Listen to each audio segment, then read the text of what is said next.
Hey, welcome back, my amazing student. This is the Python mentor here, helping you master Python step by step. So in this lecture, we're gonna take a look at magic methods. Magic methods are special built-in methods in Python that let your objects interact with built-in operators and functions, all right? So we already have been using one of them here called init, right? We know that every time we create an object, this is gonna be called, okay? We also have interacted with the _str. Now, these are also called dunder methods, all right? Dunder, just like this.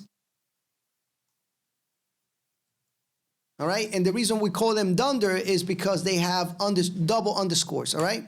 So let me actually, there's a couple of different ones. We have the str, we have the EQ, the LT, the GT, we have the add and the length, all right? Magic method. So we have a couple of different ones that we can use. I'm gonna use one here. Let me do something here real quick.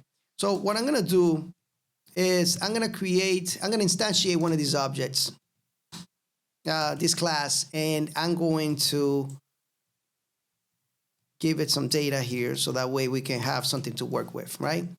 And let's go ahead and create another one, another object, and we're gonna call this Maria. Now, what happens if I compare these two values here, these two objects? Would they be the same? They're not, right? Because they're totally different objects. I mean, yes, they have the same balance, but they have different names and different references and all that stuff, right? So Python is gonna tell me, hey, this is false, of course, right? But what if we can actually hack this and find a way to tell Python, listen, I want you to compare, every time I'm comparing these two objects, right? I want you to compare the balance.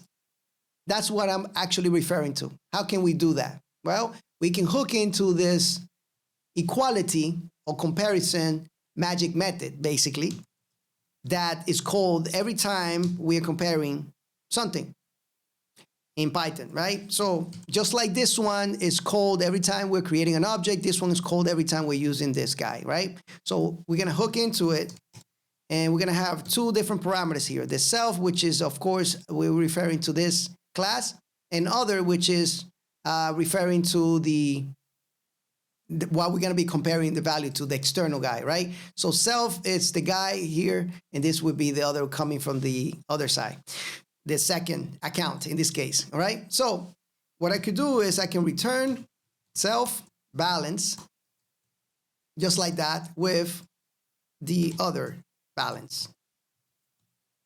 Simple as that, all right? And now, if I compare the two, I get a true Boolean value. You see that? So magic methods are hooks that are called automatically depending on what we're doing in Python. Super simple, right? Like I mentioned, we have greater than, less than. So let me create one here, another one real quick, just to show you.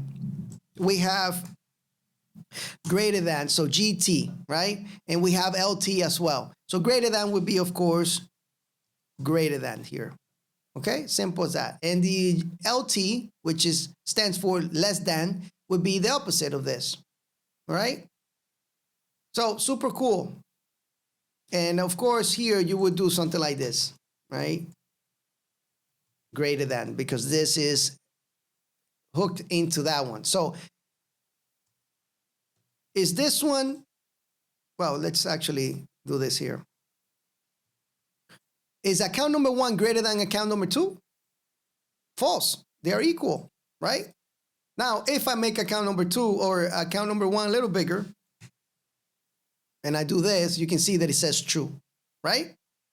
All right, so now you know how this actually works. Really cool stuff, right? Let's do something a little bit more complicated than, doing this comparison here. So I'm gonna use this magic method called add here. So this has to do with the plus symbol, okay? So the same thing we did with the others, but in this case, we're gonna say, well, I want you to grab the cell balance, right? And add it with the other, right? So other balance. Perfect. But what I want you to return is this bank account, and we're gonna do this. Remember, when we access this, we are accessing in a global scope, right? We're using the name of the class here to do things, right? To access other stuff that we want, right? So you can access data like this as well, right? But we're gonna use string here, and what I'm gonna do is we're gonna make sure that we grab self, but let's actually put this here. So self dot name, okay? And I'll explain to you exactly what I'm doing. And here would be other name. And this here is gonna be the total. All right, so I'm modifying how this actually behaves. So now what I could do is I can print, let's actually create a variable here called combined, and I'm gonna combine account number 1. I'm gonna use the plus symbol with account number 2. And now I'm going to print this out right here. Watch this. Let's go here real quick. And I think we forgot str. All right, so yeah, we need to make this a little pretty here, so that way things actually show differently. So str, and we'll do self. We're gonna return here the f string with this self dot name and the balance, just like this. I don't know if you guys hear the thunder in my recording, but that is a crazy thunder. I mean, it really shook this apartment down, like it shook it, you know? So it was really hard, scary stuff. Anyway, so as you can see here, it says Jose and Maria, and the balance 26, right? Super cool stuff. So what I just did here is an advanced feature called, this is actually called operator overloading, okay?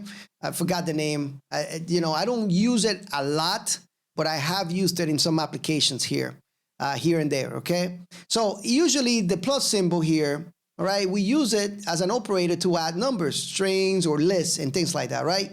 But in this case here, right inside our class, we are redefining what the plus symbol actually means, okay? So just keep that in mind. We are redefining what it means inside our class, not for the whole Python code, but when we are dealing with our objects in our class, okay? Simple as that. Just wanted to show you a little bit of what is possible when you are using these magic methods, just a little bit.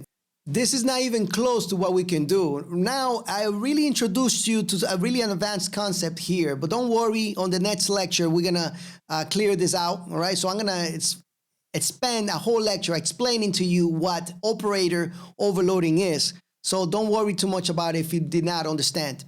Now, for those of you that are brand new to taking my courses, make sure that you click on the link on the description to go and watch the full series of this course here, because this is all about mastering object-oriented programming. And I'm going on every concept that you can imagine in Python. We're gonna break it down completely and master it, because we're gonna build awesome applications. Anyway, guys, I'll see you on the next lecture. Make sure that you like the video, subscribe, and I'll see you then. All right? I'll see you on the next one. Take care.